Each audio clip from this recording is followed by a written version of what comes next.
Good morning.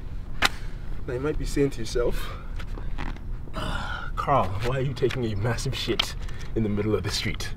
Well, I don't know if you heard, but last week I threw a dart at a map and it landed right here, so I decided to move here on a whim, but no one told me it would cost me literally my entire life savings to to live here. So I've been living on the streets. You see, Los Angeles is one of the most expensive cities to live in the US. It's ranked number 9 in the country, not only because it's the epicenter of the film industry, but also because it has one of the busiest shipping ports in the world. Its bustling manufacturing sector and also noteworthy startup scene also contribute very heavily to the high cost of living in the city. So today, I'll be bringing you along for the journey in finding an apartment in Los Angeles during a global pandemic. Okay, so I'll be checking out a lot of apartments in a lot of different neighborhoods, but this is what I'm actually looking for. I'm looking for somewhere with a lot of natural light, somewhere with proximity to the beach for a quick photo shoot if I need to get out and do something really quickly. And lastly, I'm looking for like a central location so that I can easily network with a lot of friends and business partners who live nearby. It's still so weird. I'm still not used to putting on the mask every time. It's so weird. I never get used to it. And then when you start talking, your voice is muffled and stuff. So no one can really understand what you're saying. So if you're like talking about services, nobody can hear you because you got the mask in your mouth. Alright, let's go. Apartment number 1 is in Glendale, and it fails woefully at a few of my asks. So far from everything, when I say far, I mean far. It would take me approximately 7 hours if I wanted to stroll to the beach, or, you know, a 30-minute drive. And you know, driving is not an option because Los Angeles traffic is an absolute nightmare. The neighborhood that I'm looking at here seems pretty nice. It has a lot of cool food spots. There's this one taco spot that's around the corner. But because Glendale is so far away from the ocean, it's blistering hot, like desert hot. The Glendale spot is a stunning 3-leveled 2-bedroom apartment with a lot of beautiful natural light and a distant view of the mountains in the background. It goes for around $4,221 a month, which split 2 ways between a roommate would be about $2,200. All the appliances and finishings are brand new, like I could basically eat off the floor as soon as I move in. As much as I love the high ceilings and vaulted spaces, the stairs frigging suck. There's not as much privacy as I would like. It's a little bit of an open floor plan, which means there's no doors or sound separation between the rooms. To top it off, if I moved here, I would be literally 3 light years away from all the action. It's nice and it's very new, but I feel like I can do better. So I'm gonna say no to this one.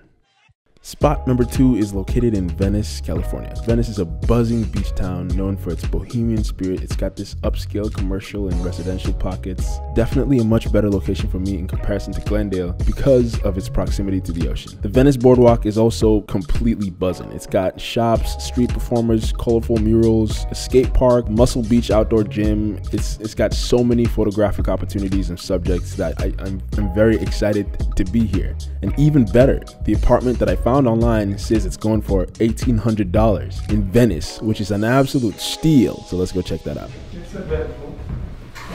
It's a you know, month to month. You can stay as many months you want. 1,800, including utility. There is a catch.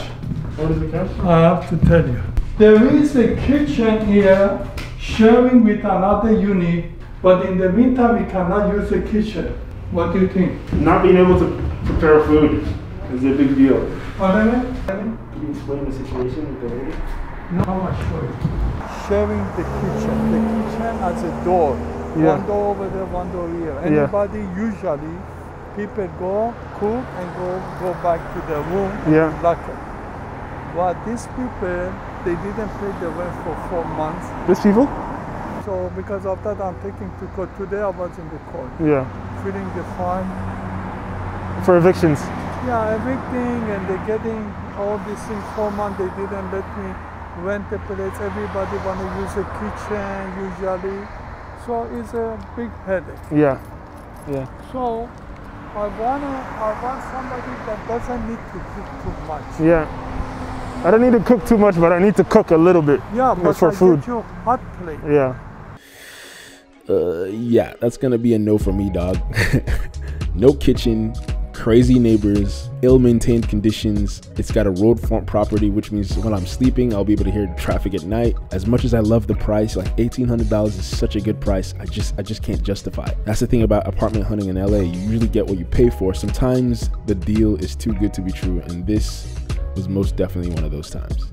The last two properties that I'm checking out are in Santa Monica, which I'm thinking is basically the Goldilocks of all the neighborhoods. It's got that cool coastal breeze that I need. Very good location because I know a few people who live in the neighborhood. The only thing that is a bit of a turnoff about Santa Monica is that the rent prices are absurdly high. I found this first one bedroom on Idaho and 7th. It's got a really nice, stunning courtyard, beautiful swimming pool, amenities up the wazoo, nice finishings. It's all been redone. But the price per month is a depressing $2,600, and I don't even get a fridge for that price. The leasing agent, however, is freaking hilarious. You see how nice fountain and everything, so I don't think you need to relax, bro. How much to see the pool? $25. Okay, let's try that again. 2,600 is too expensive for me. So we'll make $26.75. And I'm doing that only for you because of coronavirus. You are alone, and you big and I'm afraid. I make big exception because you're from Atlanta. Oh, okay. The lowest what I can go, I'll push very hard, 26. But this, I push like I push a condom. So the only thing that turns me off about this apartment is its weird floor plans. It's got some weirdly shaped corners and somehow just don't butter my egg roll. You know, it's just not cool. Also the lack of a fridge is a little annoying, but the property makes up for it with a stunning swimming pool and a breathtaking courtyard. However, I didn't end up going with this apartment because of that weird floor plan. I just couldn't see myself creating an office space in that really oddly shaped room, which is why I ended up going with this one instead. This is another different apartment that I found in Santa Monica. It's got a lot of natural light. It's eastward and westward facing windows. It's got a healthy amount of green outside the door, which is refreshing, and it just looks like it's been recently refinished, which is nice. So nice that I'm moving in right this instant. Alright, get this fucker. Okay, and if you've gotten to this part of the video, then you are a trooper. Thank you so much for watching. Hit the subscribe button and ring the bell. That way you're notified next time I upload. Next week, I'll be giving a complete stranger my credit card, and she'll get to design my whole apartment in her taste. And I'm looking forward to sharing that adventure with you. Thank you again for watching. I'll see you on the next one. All right. That was a lot of work.